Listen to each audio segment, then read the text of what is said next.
안녕하세요. 가을 책방입니다. 오늘 들려드릴 이야기는 신달자님의 아버지는 지금도 살아계신다 입니다. 중학교 시절 아버지는 우리 동네에서 제일 부자라는 소리를 들었습니다. 늠름한 귀하집, 100평 남짓한 장미정원 한편에 지은 일본식 목욕탕, 그리고 고가의 병풍이 펼쳐진 넓은 마루와 방 안의 돈 괴짝이 그것을 증명해 주었습니다.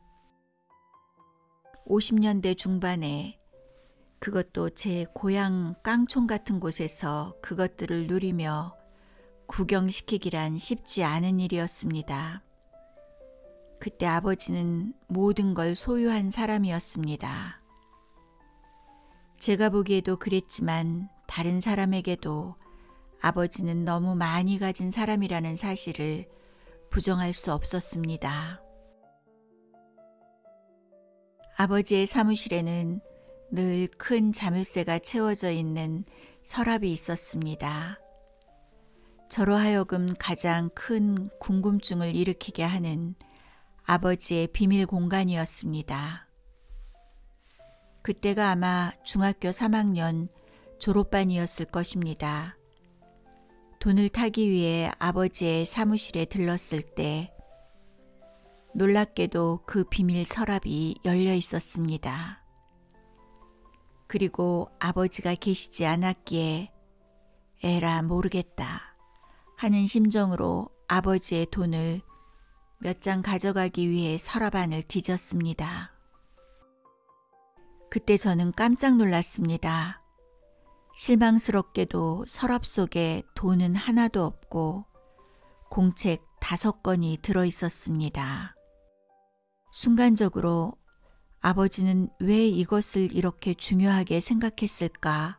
라는 의문이 들었습니다. 사무실에서 가장 무거운 자물쇠가 채워진 서랍에는 아버지의 가장 큰 힘인 돈으로 가득할 거라 생각했던 것입니다. 사뭇 실망스러운 마음으로 공책을 들추어 보았습니다. 숫자가 쓰인 것을 보아 아버지의 일기장이 분명했습니다. 그때서야 저는 가슴이 마구 뛰기 시작했습니다. 다리도 후들거렸습니다. 그러나 긴 호흡을 몰아쉰 채 공책에 적힌 내용을 읽기 시작했습니다. 언제 아버지가 오실지 몰라 조마조마한 나머지 세상에서 가장 빠른 속독법으로 그것들을 읽었습니다. 그러면서 마음속으로 예감했습니다. 아버지의 일기장엔 행복의 노래가 가득할 것이라고. 아버지는 부자니까, 안 가진 것이 없으니까, 더 그리울 것도, 더 기다릴 것도, 더 가지고 싶은 것도 없으니까 행복의 노래가 만발할 것이라 생각하며 아버지의 일기장을 읽어나갔습니다. 땀까지 흘리며 읽고 난 후 집으로 돌아왔습니다. 몹시 큰 충격에 빠졌습니다.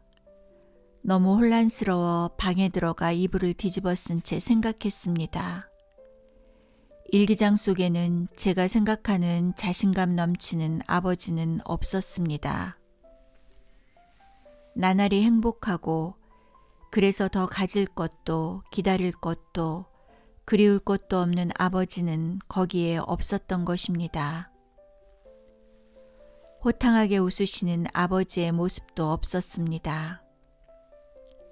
일기장 속에는 늘 불안하고 늘 외로우며 때때로 탈출구를 찾아 헤매고 마음 아파 혼자 눈물 흘리고 있는 나약하고 연약한 40대 아버지만 있었습니다. 아버지도 외롭다는 사실은 놀라운 일이었습니다.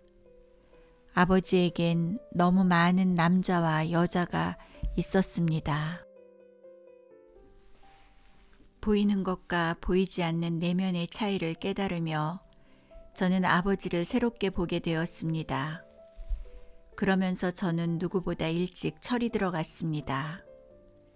제가 문학 쪽으로 기울어진 것도 아마 아버지의 일기장이 계기가 되었을 것입니다.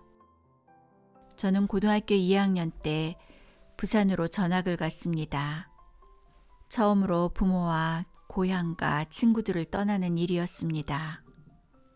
아버지는 제게 일주일에 한 번씩 편지를 쓰게 하셨는데 편지를 잘 쓰면 용돈을 올려주겠다고 약속하셨습니다. 저는 2년 내내 공부보다는 편지 쓰는데 열의를 다했습니다. 명언집을 3권 정도 사서 많이도 베껴 먹었습니다.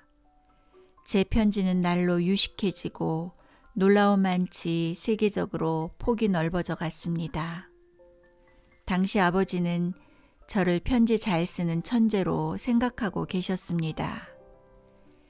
제 용돈은 남자들의 작은 월급만큼 높았습니다. 명언집은 거의 빨간 줄로 밑줄이 그어져 있었습니다. 그러면서 조금씩 모방해서 창작으로 가는 갈증을 느끼기 시작했습니다.